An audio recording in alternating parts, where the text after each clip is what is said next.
Welcome everyone for this Q&A session on the scenario evolution process. Um, what we so we presented a longer webinar on the launch of this process 2 weeks ago, and then posted the recording of the webinar, posted the survey open for everyone to provide their input and feedback, and then for this week have scheduled these Q&A sessions to actually discuss any questions you might have, any interest.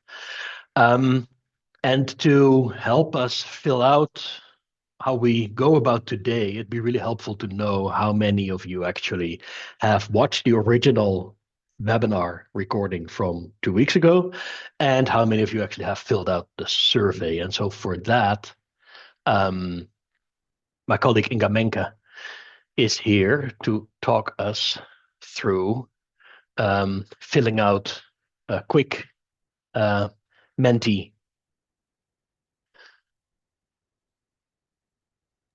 question to all of you. So you should be able to register either by scanning the QR code or by going to menti.com and filling in this number. And then you should already see the question.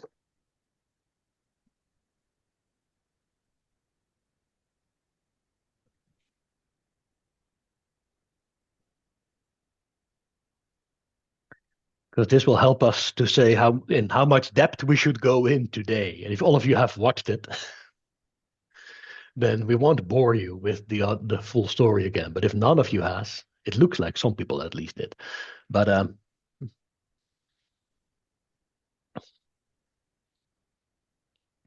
I hope everyone online can actually find their way into the Menti by using the code or scanning the QR.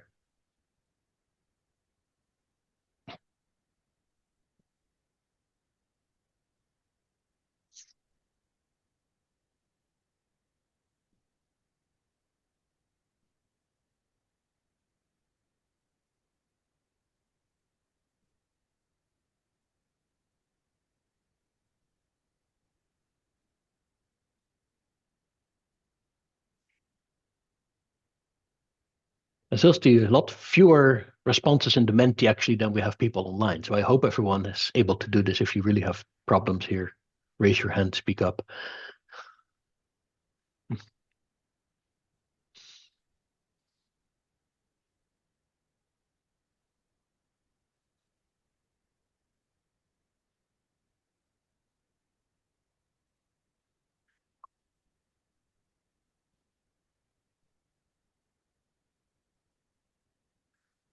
Yes, Eric. I can't figure out how to scan the QR code from my phone. I'm calling him from my phone. Yes to both. Yes, yes. Okay.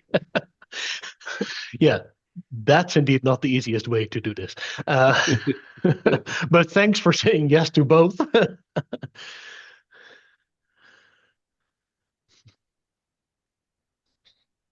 Okay, but it's stable now. It looks a bit 50-50-ish in terms of people who have watched it. Okay, so let's go to the next question. Then.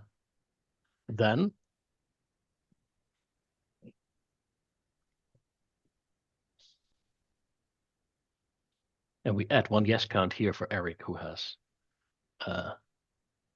filled the survey.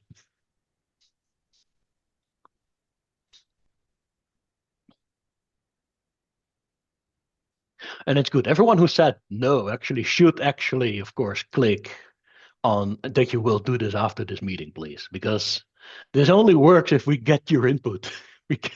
Otherwise, we're going to be making things up, and that's not how we would like to run this process. But saying no is honest. I mean, you should also not, of course, say that you will do it and not fill it out.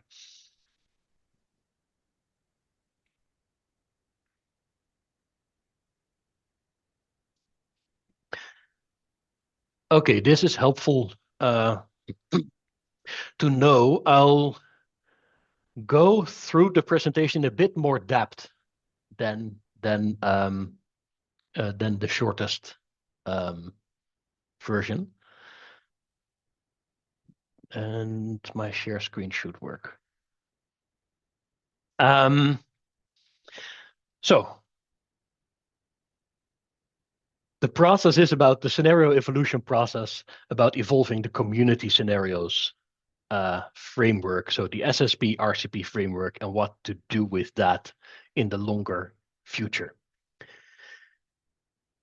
It stands in a long tradition of community scenarios, partly around climate, partly around biodiversity, all the way back to the 80s and 90s of the last century. We've had these many generations of scenarios, and it's now time to basically start thinking about a next generation of community level scenarios and what those are. And the current framework that we have, the SSP RCP framework, has quite an ambitious and wide set of goals that it tries to fulfill. On the one hand, to support research, and so that people can build on work from each other, but also do that across communities and across scales. To facilitate research on both climate and society, so bring those two together. Consider the relevant ranges of uncertainty for both climate and societal futures. And then also to enable and encourage using this framework also actually on the side of scientific assessments and enable the use of socioeconomic scenarios, especially in scientific assessments, with the aim to inform policy. And so that's quite a wide range of purposes that this set of scenarios and this framework tries to fulfill. And of course, that needs to be kept up to date. I mean, the world is changing under our feet at the moment, especially, again, these days, even stronger. But at the same time, because it fulfills so many objectives, it has to have some level of stability. And so you have this tension between revising and being up to date, and at the same time having a similar set of scenarios for a longer period to be consistent across the scientific literature all the way until you have assessments and can then have policy messages coming out. And in this tension, you see that there's different speeds basically across the framework, right? Quantitative elements and IM scenarios, things like population, GDP, the emission scenarios, they have regular updates over time, every few years. The population group here at EASA has been updating every 4 years, basically, the population projections. GDP projections have just been updated last year for the SSPs. IM scenarios are now being updated and will be released later in the year, actually, for the scenario MIP process of CMIP. Earth system models go at the speed, basically, of the every 7-8 years of the CMIP and IPCC cycles. And the narratives and the framework have been more stable, but basically we have those around now for about 10 or more years. And it's really about time to think about what the framework and the narrative should be going forward, or whether we actually want something with narratives and quantifications, or whether we need something different. And so, yes, it's a foundational success. It's used a lot. I mean, in the beginning, we were keeping track of the of publications, and we were still able to do that manually. At some point, it became impossible to do that manually, and nowadays it's impossible to keep track of where the publications actually are because there are so many using these scenarios. But at the same time, if we look at where the world stands today, especially for the interconnected challenges of society, but also climate, nature, and development, basically, we think that it's time to look broader actually at the problems and not only limit ourselves to climate here. Other key shortcomings that people have ran into is, of course, you have originally there was this methodological approach of saying we have no policy and no impact baselines, and then we use these studies, these scenarios in studies to analyze the impacts of policies and climate impacts. Increasingly, we live in a world actually that has some level of policy, or we need to rethink of reversals of policies, and we also have some levels of impact, and so doing no policy, no impact is increasingly artificial. Equity has become much more forefront of the discussions and turned out to be actually quite limited included in the SSP framework and narrative. And we had the ambition to have global narratives in regional context, but it's not easy to do that, it turns out, in practice. And so if we think of doing things again, we should explicitly think of how to improve that. And so here is where Iconic set out to say, okay, we have to start a process and facilitate a process with the community to evolve this framework, to be more up-to-date and holistic, so look at climate and nature and development, to be also more solution-oriented, but also fit for both research, for assessments, and for the user-facing applications that we have seen develop and did not have in mind 15 years ago when we started this, and to have more diverse perspectives actually than we have at the moment in the framework. So this is sort of the direction of travel that we as Iconic said, well, this is the direction we want to go, and we think it will be useful to go. How we want to do this is to facilitate this for the community, basically, through the organization of working groups where people can participate on regional level, and we really hope to be able to make sure that this can also really have other diversities across career stages, gender, and other dimensions.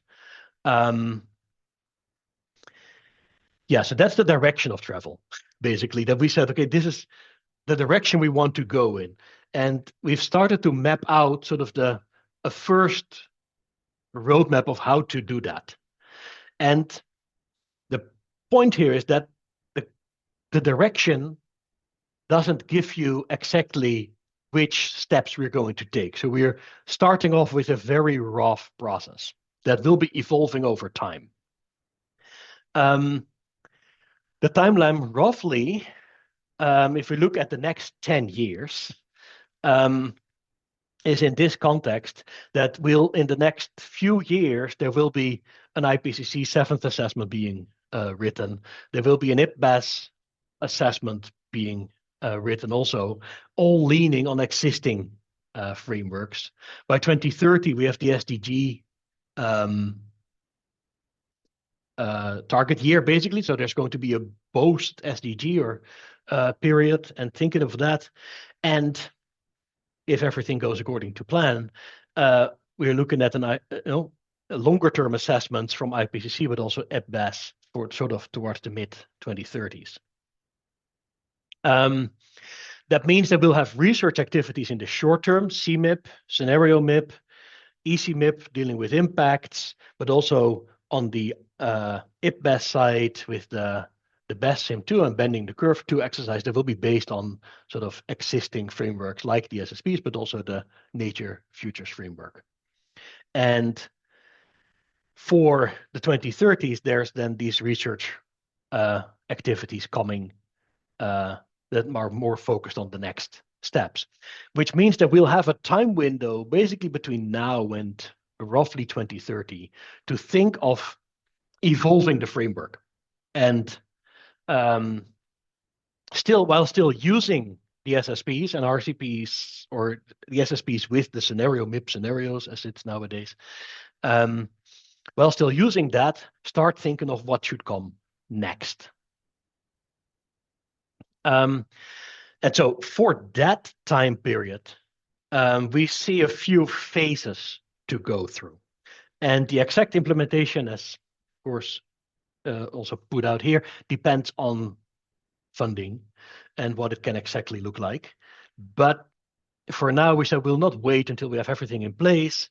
We start with a phase of collecting community input and connecting views and proposals and ideas of how to do things different and how to do things better first. So this is what we start with now. Then go into next year with a step of scenario framework design. Basically, this collection phase of community input phase should feed into an expert workshop that we want to do in the spring of 2027 to design and propose a new framework, basically. And that goes then in a phase of regional review, global community review, so that people look at that. We have a discussion, basically. Also, there's a scenarios forum in that time period where we have a discussion whether these ideas work and whether this direction of a new framework works. We should wrap that up with another expert workshop, really deciding on where things go. And then there should be a quantitative phase, actually, of developing quantitative indicators, model implementations, global and regional. This doesn't say anything about what it looks like, right? And what kind of framework comes up, what kind of, axes, whether we think of narratives and quantifications, whether we think of more in terms of toolboxes and building blocks and having thousands of scenarios. All these ideas cross the table, and once people start thinking of it, you can get very creative. And on purpose, we designed the process here in such a way that we can adapt the process to the ideas that emerge in the first year. But roughly, we think these 3 stages are something we're going to need anyway. First collect information, then discuss the ideas of what really can come next, and a concrete proposal, decide on that, and then quantify. But it could be that we need to revise it over the course of the period, of course, as well. So for the community input phase, to collect information, we have a few pillars here, and there might be more over the coming year coming. We'll have, for one, an SSP user survey to start off with, to see the lay of the land and ideas that people have. We are working on a special issue for collecting academic papers for really concrete proposals, basically, of how to how things can be done differently and can be done better. And then a third pillar here is on workshops and conference sessions to have discussions on how, on ideas and how things can be improved. All that information should feed into this expert workshop and then the scenario framework design phase.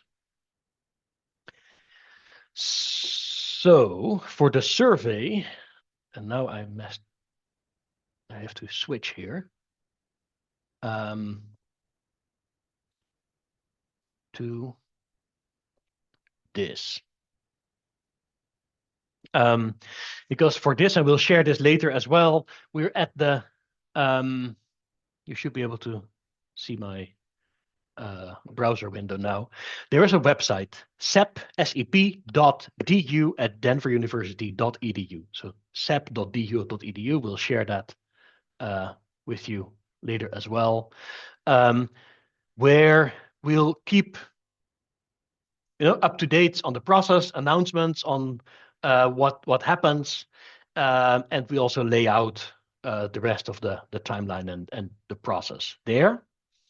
And where we'll also add information on workshops and conferences happening, on publications, the publication process happening, and any FAQs of information that people actually share. The most important thing therefore now for everyone is to go to this survey on the website.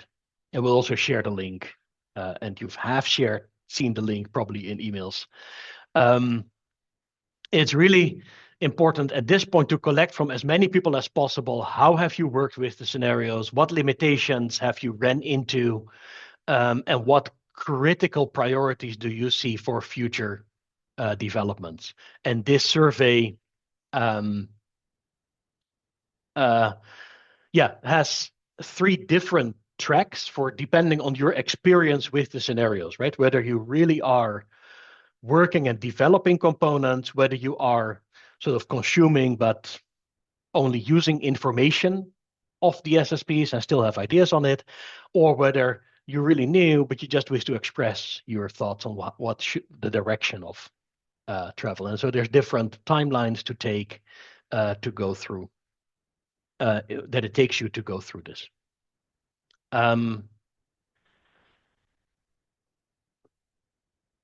That is one of the pillars. The other one is academic paper collection. Here, we're working on this special issue in touch with our preferred journal at the moment, but it's not really completely finalized, so we can't do a full announcement at the moment, so stay tuned.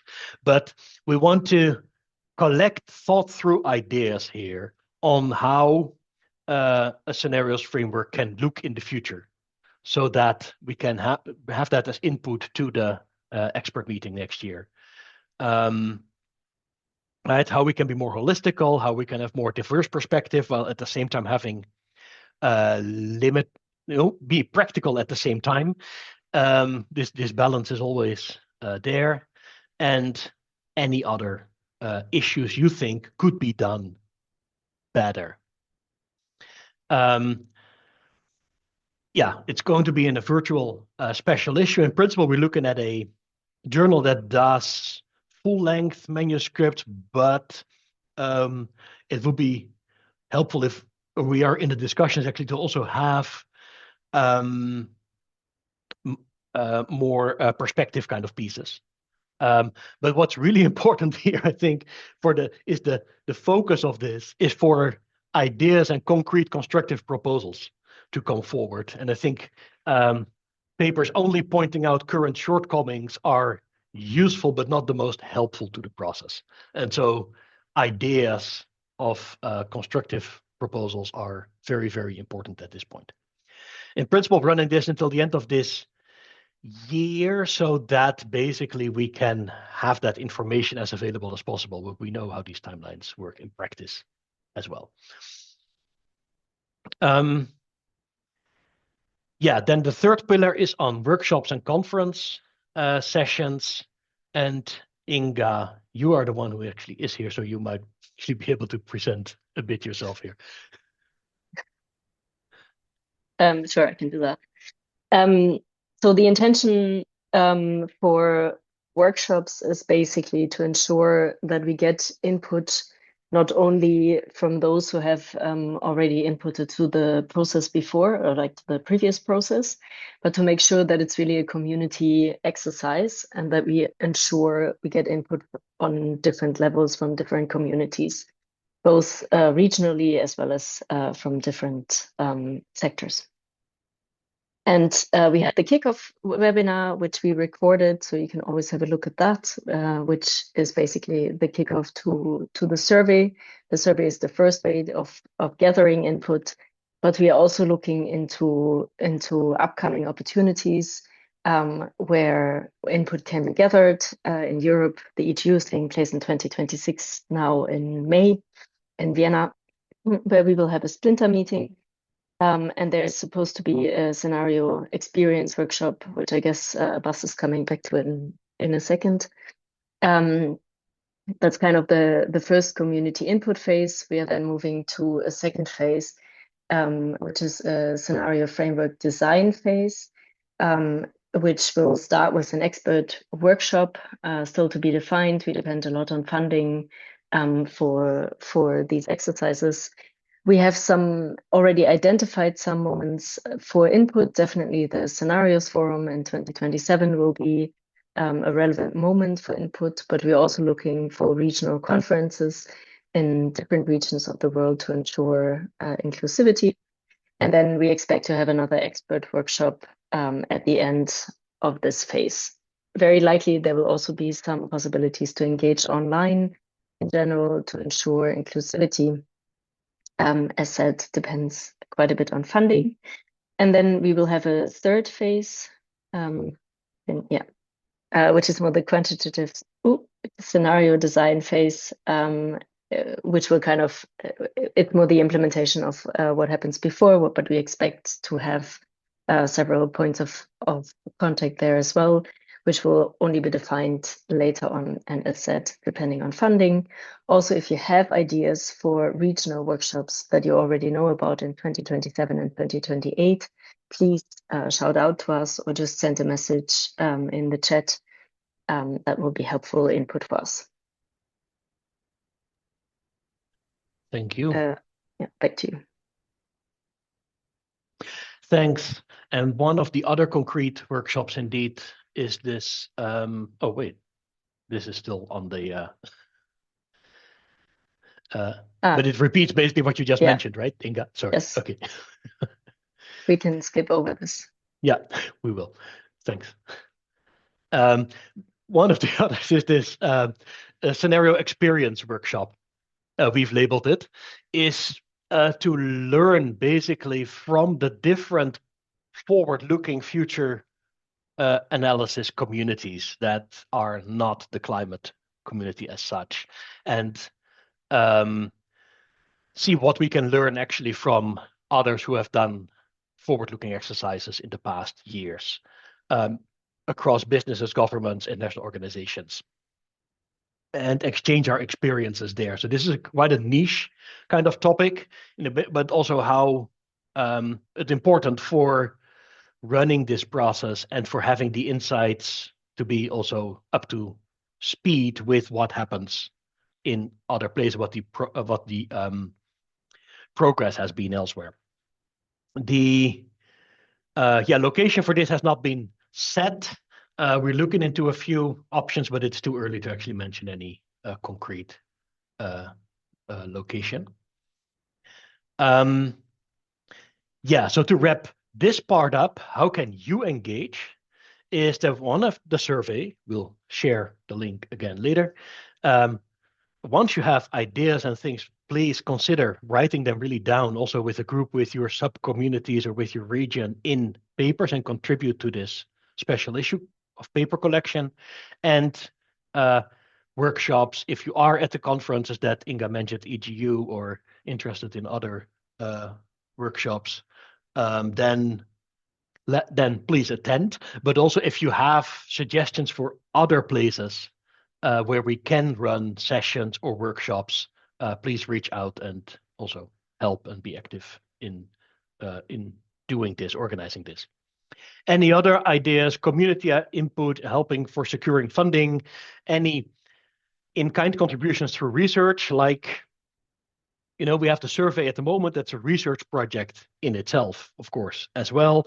Any stage during these 3 phases can also be a research project and research contributions from people. If you have ideas there, reach out to sep@du.edu, and there our colleague Jonathan Moyer actually distributes to those who need to be involved there. Maybe to briefly go back, because if you have any questions, put them in the Q&A box here on the in the Zoom. I saw there was one question. I'll get back to that also later. But please indeed put your questions there.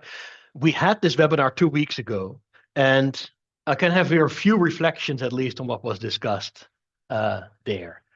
So a few themes that emerged from the Q&A there.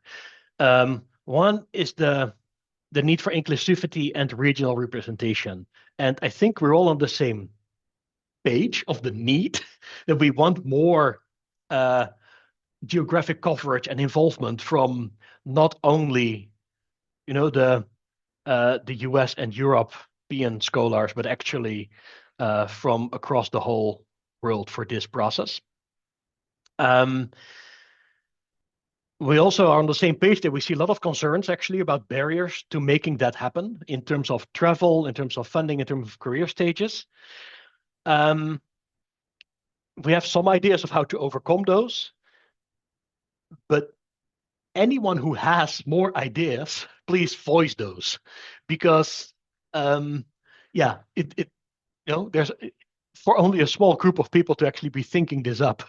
That's a that's quite a task. So one of the suggestions actually we didn't have fully elaborated yet is that came out there is to have regional working groups. We thought in terms of regional workshops, but actually I think it's good to early on also go into the direction maybe of regional working groups and carrying maybe also ideas, for example, for the special issue, do regionally driven ideas or yeah. Then another theme is on transparency and community ownership. That's on the one hand, there were requests for sharing the survey results. I mean, it was sort of seems too obvious that we would, of course, share those. And we'll organize another webinar, I think, to actually present and discuss those and discuss the implications of those. But for that, we first need sufficient responses. And so far, it's going well, but we have way more people sign up for the webinars than actually filling out the survey. And so please help us getting to high numbers, because only then it makes sense to actually have a look at the results. Governance structures and transparent decision making. We've laid out this basically in a way that we think we can facilitate this as Iconics, this process for the community to go through this process over the next few years. And we'll have a discussion later this week within Iconics actually whether we actually should be more concrete on, especially on decision-making structures and governance structure. But we try to find this balance between not over-designing the process at the beginning because we don't know exactly which directions things are going to go. And so it might, yeah. We have intended the intent is to be as transparent and clear as possible for each phase, but at the same time not set it in stone for the full period. Definitely wider contributions beyond just science, but more visual, speculative fiction, philosophical perspectives, poetry, anything is welcome in this process. And I think especially we need to connect to our creativity and ability to see a different world in the future than we might be imagining at the moment. And so we need to collectively be able to do that, and art can be very helpful for that.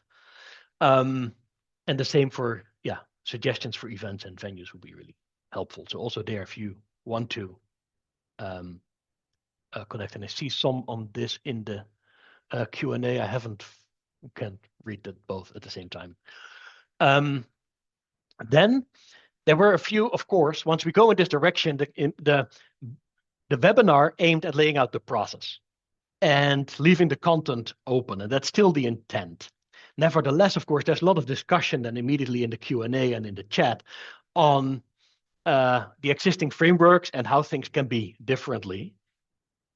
So on the one hand, the question of how much do the quantitative drivers and elements basically reflect the qualitative storylines in the existing framework, and how important it is to actually keep doing that in the future. I think those are important discussions to have over this first phase, especially going into the expert meeting next year. And for wider ranges of modeling approaches, wider narratives, non-traditional drivers also to be included. Also here, great ideas. It would be helpful if people help us to think this through in its implications over the course of this year. And especially I think the special issue is really the helpful place to do this. And not just have only sort of ideas and concepts, and then next year at the expert workshop, we design something in order to figure out that it doesn't really work. So we need to think this through more deeply in this first phase. And the more we can do that, the more helpful. And then final theme here is on incorporating discontinuities and new drivers. This is a thing, of course, that the world exists of actual shocks often. Whereas these scenarios that we have developed and used are long-term scenarios and sort of diverge in even consistently in different directions. They have a sort of can have a break from historic trends, but at the same time sort of force or are an extrapolation of trends that we see in society. And this tension between how to be generic and how to be very specific about certain shocks, that remains an issue. There is a good box text on that in the O'Neill Nature Climate Change paper on how COVID would fare under the SSP framework and how you can see different responses basically to a shock like that under the different narratives. But at the same time, shocks are always different than you anticipate them. And this is also a discussion maybe to have as part of this thinking of what can things look like in the future. And the same with longer term scenarios. Okay, and let me stop here because we are running way later than I had anticipated. And go to the Q&A. I see there's a few questions. If anyone from the Iconics crowd that we have here would want to chime in on answering these, also just start your camera and come on as a panelist, basically.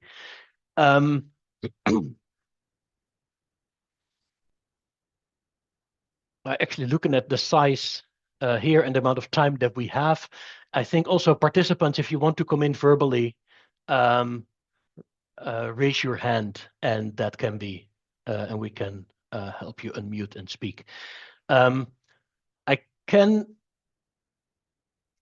There was one question from Allah on whether we envision a single SSP update, a single scenario framework. I think we go beyond the SSP language here now. We should do that once we go to the next generation. If only not to confuse ourselves that we're talking about SSPs are something that still exists now, and whatever comes, the scenario evolution process is about something new. Or multiple frameworks. And so far, the way we've been thinking about or discussing this is as a single framework. But it might be to some extent only because we didn't really consider the idea. If we have multiple, they should be, at least by design, very well connected. And at the moment, what we have, for example, if you look at the SSP RCP framework and the Nature Futures framework, they're just so fundamentally different that it's very challenging to find connection points. And there's been a few papers where people tried to do that and lay that out. But since they serve such different purposes, it's really hard to find these real connections or to have joint insights from the research. And so if we go in a direction of having multiple frameworks, I think it's important to do that well by design.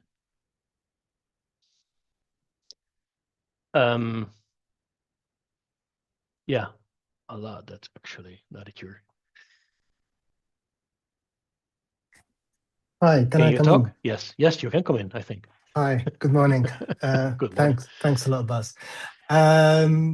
Yeah, I think perhaps I miswrote my question to an extent. I was more thinking if there is an kind of an anchoring quantification. So say, for instance, just to build on the SSP idea, GDP, population, and so on, and then the SSP dimensions.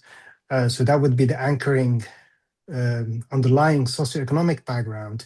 And on top of that, there are multiple extending frameworks that try to consider different issues. So, for instance, it could be two, again, my brain is a bit tied into the SSPs at the moment, but two orthogonal dimensions that, for instance, on top of the SSPs, on top of the SSPs dimensions, two additional orthogonal dimensions that look at resilience and shocks or look at policy, for instance, and impacts, and so on. So there is one kind of anchoring framework, and there are multiple extensions that allow us targeting different dimensions, but in an organized way where they all kind of anchored to something, to one unified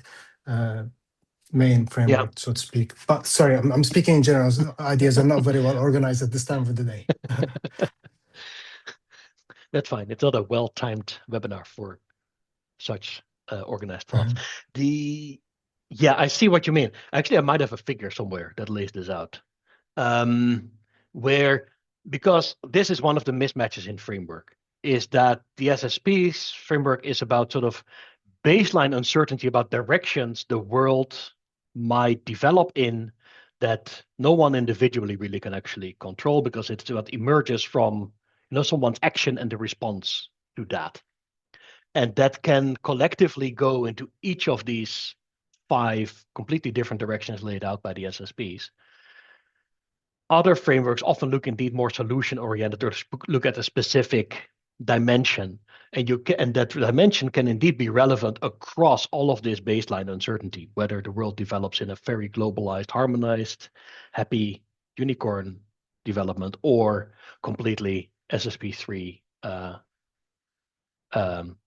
scattered kind of future. And yeah, that's one way of thinking of enriching the framework. And and I see that's a bit more concrete proposal there, Alla.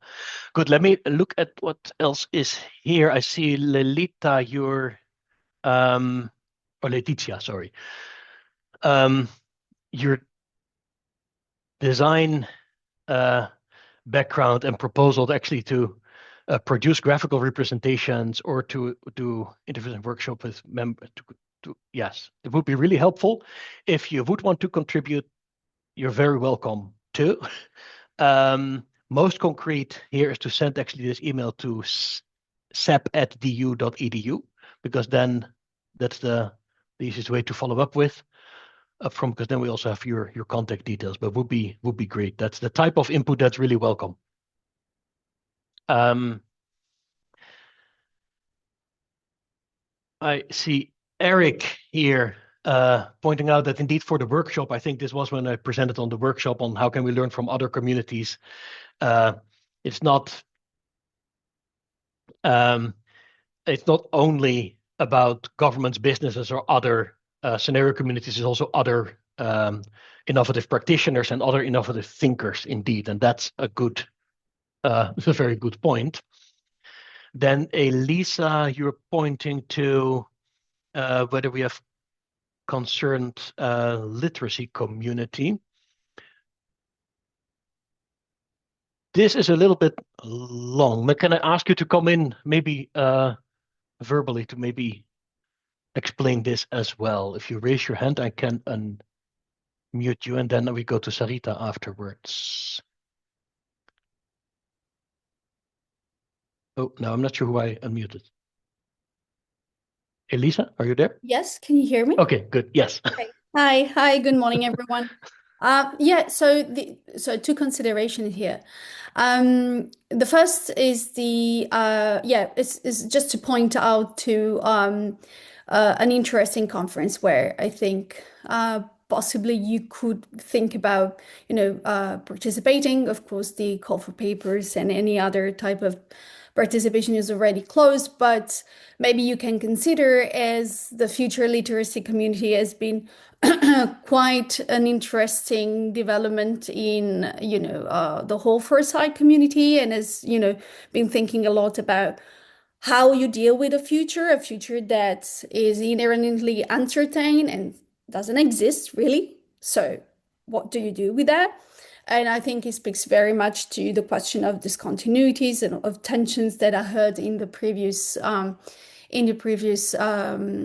workshop that you had. And then the second one, it's for me, it's connected very much. I don't think that this is still kind of mainstream connection, but there has been a lot of ferment in the so-called deliberative democracy community when it comes to climate change. And you have plenty of experiments. I can also point you to a very good network who has, is doing a fantastic job in the field to kind of keep up with all these experimentation and their impact and so on. But this speaks very much to, the question of reforming, climate governance in general, not just at the global level, but also a very different regional and local level. And the interest in that is that some of them are trying to experiment. So there are different phases in these assemblies, right? And one phase is so-called, a learning phase, where these randomly selected citizens are somehow exposed and can interrogate different experts about, climate change impacts. I mean, it depends also. Some are framed as energy transition, some are framed as urban, smart and urban cities and so on. But the point is that there is in this phase a type of, let's say, science policy connection that generally you don't have in other, let's say, governance context. I mean, the idea of mini public is really to create a kind of experimental situation where you try to carve out special type of ideas about the future or ideas, about how you deal with uncertainty and so on. So what I'm seeing is that there is a potential to see how these assemblies are experimenting the use of scenarios. And I knew that the Scotland one, I think 3 years ago, did. The Swedish one also, they tried to use system analysis, and I think it was the Stockholm Resilience Institute. And then especially the last one that I think is very important is the current Global Citizen Assembly. This is specifically attached to the Conference of the Parties process, okay? Okay. It's been established COP30. And the interest in that is that they practically gather all the inputs in terms of knowledge and recommendation from local assembly all over the world. So when I see your timeline with the regional, type of workshop, I would really see a synergy in trying to, link up to where these assembly are happening, what kind of knowledge are able to, carve out and so, I think this could be a very interesting field to consider. Yeah, thanks. That's really helpful actually, because indeed, it wasn't on my radar that indeed there's these aggregations basically also of citizen assemblies, and that there is a broader community also maybe around the future literacy around that. So that's really helpful to connect with, definitely. Yes. Would you I also can actually read want you to? in that. Yeah. If this is, I'm happy to write you more in through the SEP email. Please. That was what I was going to ask. Thank you. Pleasure. Thanks. Okay, then Sarita, you have your hand up. Can you hear me? Did that work? Yes, I can hear you. Okay, great. So I think it's in line with a couple of comments that have been made. It's from a national perspective when we talk about policy. Obviously, one is experimentation on what if, but what is actually going on right now. So from a national perspective, because SSPs are more top-down, it's an assumption from a top-down perspective. For population and GDP, definitely, I think the teams go and ask many of the national experts on the demography, as well as, they get feedback on GDP and population, but what about other parameters? That is number one. Number two would be the other parameters like finance, institutional. Obviously, this is where I think the feasibility and everything comes into picture. Again, we are doing global scenarios, regional scenarios, more top-down version. So it would be helpful maybe for near term and medium term, to get a perspective on what are the other parameters that are important when we do this shared socioeconomic projections. That is one. And one thing I observed that has not been taken into consideration is what about the impact of a country's national policy on other countries? So even if it is like a simple example is definitely at a global level, Chinese solar production in the last decade has reduced cost. However, at the same time, they impacted the manufacturing policies in most developing countries. So we, instead of being maybe fossil fuel dependent country, the most developing countries would be now a technology dependent country. So we are just becoming dependent instead of becoming self sufficient. And that kind of conversation is actually what's happening on ground, which is not being captured by the SSP. So trends maybe, but what are the internal policies that are being impacted? So definitely the country would have a very good climate policy. However, they failed in actually achieving it because of a national policy from other country.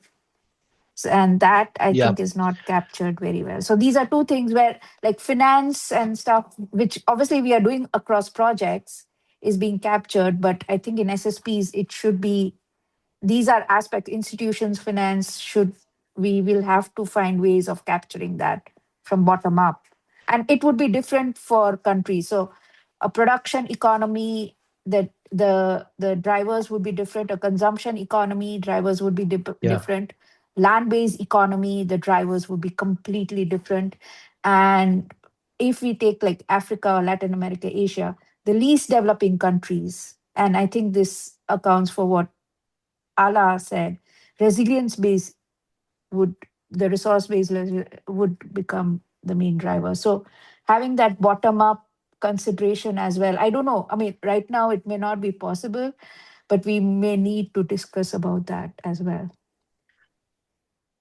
Thanks. Those are good, important thoughts. Actually, it reminds me also that one of the things that actually came up in the last time, and it dropped from my slides somehow, was also more questions about the transition dynamics and reflecting that in a way stronger in the framework or in scenarios.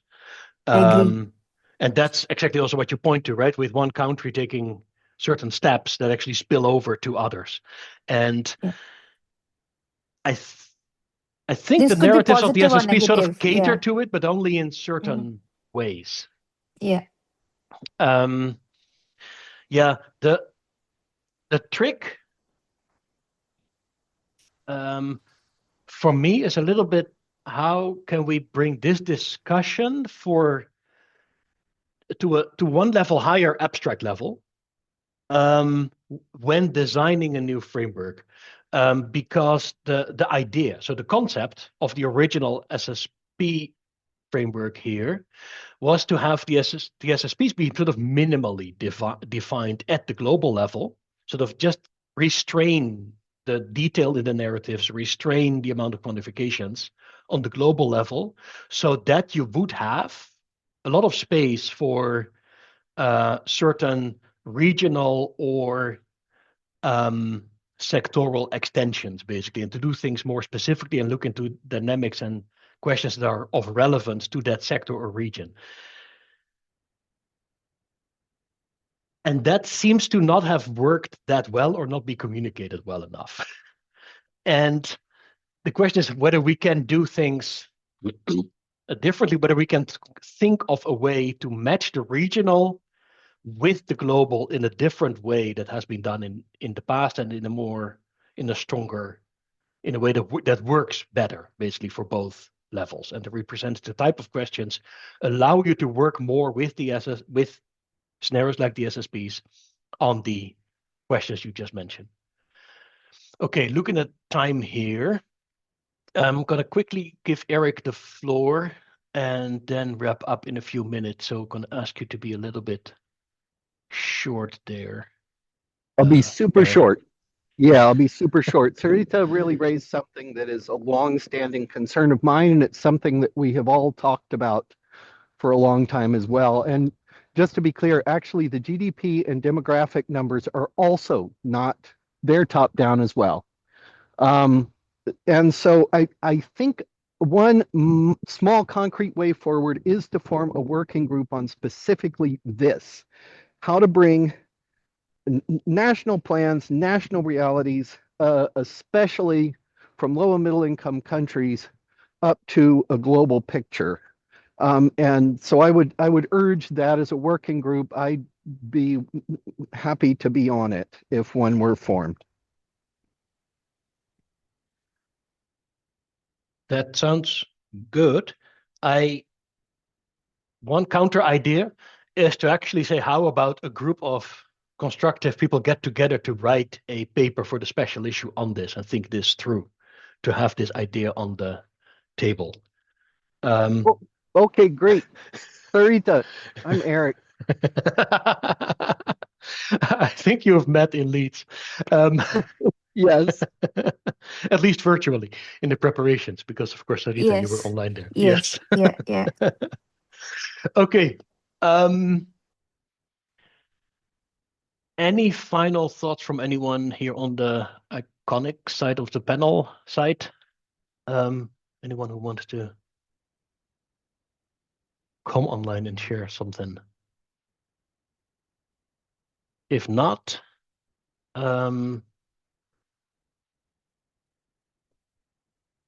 you have the link to the survey in your chat, and otherwise go to the website sep.du.edu and go fill out the survey. We need that. And even if you did not tell us at the Menti at the beginning that you were going to do it, please do it, because we just need your responses to the survey. And otherwise, thanks everyone for joining. And those who are really eager to continue this discussion, we'll have another one on Thursday on a very non-Asia friendly time, but more for the Western Hemisphere. Thank you.